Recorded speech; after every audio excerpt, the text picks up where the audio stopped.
Hey guys, Brian Castro here with Better Chess Training, and today I'm going to be doing a video on a basic technique in chess, a basic rule, and that is castling. And recently, actually just earlier today, I was at a chess tournament with my son as well as a couple of his friends, and one of his friends asked me to make a video on castling. So here it is. I hope it is helpful. Now, the basic idea is that castling is a special move where you get to move two pieces at the same time. So I'm going to show you how it works, and I'm just going to make some opening moves here. And here we see that the king and the rook are in this relationship to each other. And here's how castling works. If there are no pieces blocking, the king can go 1, 2, and then the rook goes on the other side. So that is castling. In this case, this is called castling kingside because it's the side that the king is on. Let's go back, and I want to show you castling queenside. So let me just make some moves here. These moves are not necessarily the best opening moves, but they are moves that will allow us to castle queenside, okay? So that's not too unreasonable. And basically, it goes the same way as castling kingside, except we're going to go to the side of the queen. Okay, so 2 over, and then the rook goes on the other side. Let's go back and do that again. So again, it goes 1, 2, and the rook goes on the other side. Now, that is the basic setup for castling, but there are a few rules you have to remember, and we'll cover those next. Okay, there are a couple times when you cannot castle. As we said, if the king or the rook has moved, you won't be able to castle. And in this case, you can see here that the black rook is actually putting the king in check. And one of the exceptions is that you cannot castle to get out of check. So in this case, white can't castle, and he'll have to move his king. Okay, let's look at the second rule for castling is the king cannot put himself in check, of course, but also anytime that a piece would attack a square that the king would have to pass through, he can't castle either. So let's take a look at this here. In this case, the black bishop is attacking this square that the white king would go, so he wouldn't be able to castle. So let's say white goes ahead and blocks it with this, and then black plays this. Now again, these aren't necessarily very good moves to play. This is just the example. Now in this case, the rook is attacking the square that the king would have to pass through to castle. So the king would have to go this way, and the rook is attacking it. Even if the king isn't going to land there, the king can't castle. Okay, so the king can't castle into a position where there is an attacking piece, opponent's attacking piece that would be on the path that the king would have to cross. Okay, hope that's clear. And let me go into the final one. Okay, and the final thing to remember with castling is that you cannot castle if either the rook or the king is moved, even if you go back to your original position. So let me just show you this example.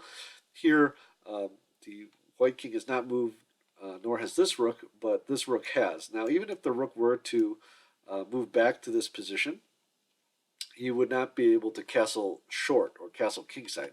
He could still castle long, though. So that's just something to remember with castling. And to close this video, I wanted to give you an example from a classic master game on the importance of castling.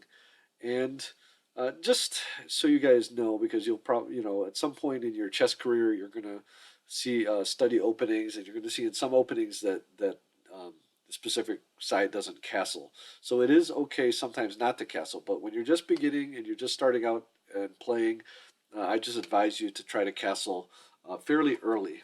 And here's just a great example why. In this game, white is Max Hervé, the great world champion, and playing another legend, Akiba Rubinstein, with the black, who is the black pieces. This is a tournament from The Hague in the Netherlands from 1921. And in this case, it's black's turn to move, and we can see here that white's king is caught in the center. I'm going to go through this sort of quickly just so you can kind of get a feel of what happens here. And a lot of times when the king is caught in the center and Black's pieces are fairly well developed as they are here. Black can, the attacker can open the game up, and sometimes with a sacrifice. So that's what Rubinstein does here. The bishop takes f2 check. The king takes back, but what this does is now you can see the king's going to be out in the open, and black can bring his pieces in fairly quickly. And actually, this is an interesting example, as we'll see, because in this case, he doesn't checkmate a white right away, which often happens in these types of situations. But because he's able to build up such pressure and open up the position, he just overwhelms white. So knight to g4 check, again getting this knight into an attacking position, a little more forward, a slightly more forward position. King to e2, king takes g3. Now we can see there's a lot of danger here. So black brings his bishop back to protect these dark squares. Bishop to b7, but here we see white activates one of his undeveloped pieces. Rook to h3, and see, black here already has the advantage in terms of his initiative, in terms of his attack. So he's just going to bring his queen back, and he does it with tempo, attacking, hitting this bishop here. White responds by protecting the bishop. e5, pushing it back. Bishop to g1. f4, and here we see black is just starting to advance his army. c5. So the purpose behind this move, he's trying to fight back, trying to lash out, but also it opens up this light square, these light squares here, so that his bishop can get out, which we'll see in a second. Queen to h6, and again, nothing immediate, so you can see here, but again, he's keeping his options open. He's going to be coming in over here perhaps, or he can move in on any of these squares to get entry. So we really see where this is going here. King to e1, e4, and this is a slower attack, but the beauty of this is that this is still a result of white not getting his king to safety early on. He's stuck in the center, so black can take his time and really just kind of grind white down here because he doesn't have much counterplay at all.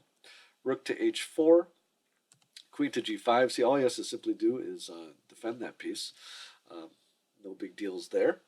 Queen to h3. Now he's attacking this knight twice with the rook and the queen. He's only protected once, but we could just move the knight. Bishop takes e3, f takes e3, and here we now see that the knight is attacked, okay? And so again, it's not a spectacular checkmating combination, but it's just this constant threat after threat. Bishop to c4 check, okay? Let's just simply move out of the way. Again, no real danger here. Knight to f1, and then queen to f6. Here we are threatening this rook as well as mate in 2, okay? And or just checkmate right here. For example, if white were to move, right here, by the way, white resigned, but if white were to move his rook onto this open file, then of course this would be checkmate. Or if he just moved, say, over here, then I think, to cover here, we could still put this check here, and then this rook could come in and check here, okay? And then it would be shortly checkmate. If we block with the bishop, it would be checkmate in 3. If we block with the knight, it would be checkmate on the next move. So that game, I just wanted to show you to illustrate what can happen if you don't castle and you're not careful about what's happening with your king. Okay? And I hope you enjoyed it. Hey guys, I hope you enjoyed this video. I know it's a little more basic than some of my other videos, but I do have a lot of new players who are starting to watch the channel, including a chess class I teach, as well as some friends of my sons who are starting to play chess as well. So I welcome you to this channel. I will continue, actually I'm going to start up again. I'm going to try to put videos, I'm going to try to put them out as regularly as possible, but I've had to change up some of my priorities, and with the kids going to school and stuff, it's been a little busy. But I do appreciate all of you who have been watching my videos. I know some of you have sent me messages telling me that you've been missing my videos. So I'm hoping to put some weekly content out. So hopefully you'll enjoy that. Thank you for watching, and I will talk to you soon.